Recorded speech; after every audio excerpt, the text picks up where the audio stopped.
there's a very special event coming up on June 10th, a solar eclipse.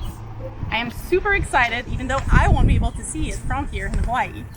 Many people in Canada, you, my family, my friends, will be able to see either a total or a partial eclipse of the sun. And this is super rare.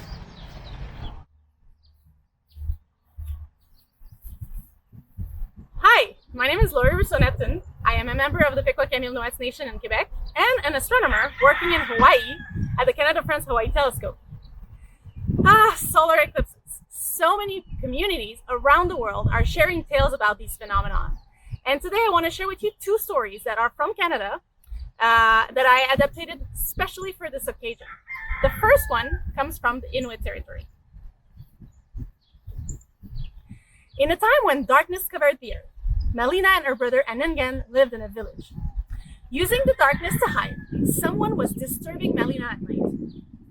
One night, with the hope of finding out who it was, Melina spread dirty black grease all over the mystery face. And using a lamp, she looked at everyone's face to find out that her brother was the culprit.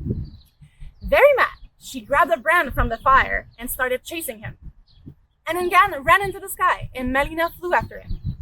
He then transformed into the moon and Melina whipped the fiery brand into the sun.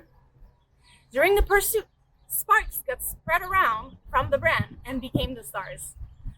They have now chased each other in the sky for immemorial time. Anengan often forgets to eat, and so he gets thinner and thinner as days goes by. Every month, the moon disappears for a few days while Anengan eats. Then the chase continues.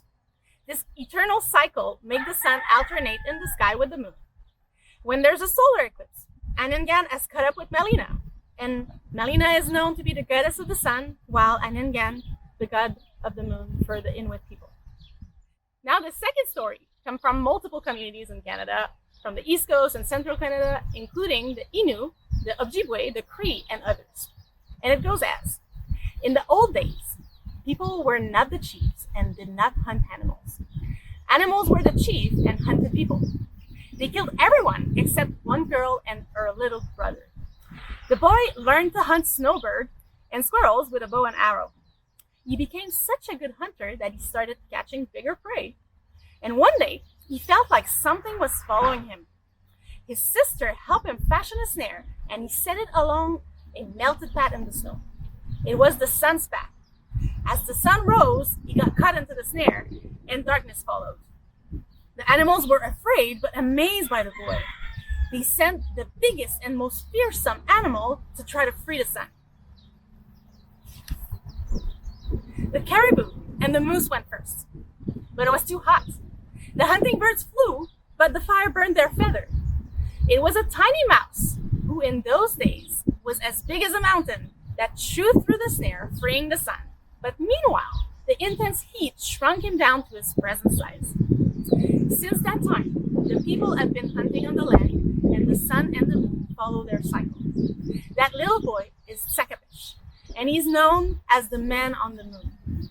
This story is actually tightly related to annular eclipses, during which you still see a line of light around the moon, so that's snare, and the moon is Sakapish, who's catching it. So we can now predict when solar eclipse happens. So be prepared and have your solar filters. And don't forget to put your alarm clock super early on June 10 and catch the solar eclipse.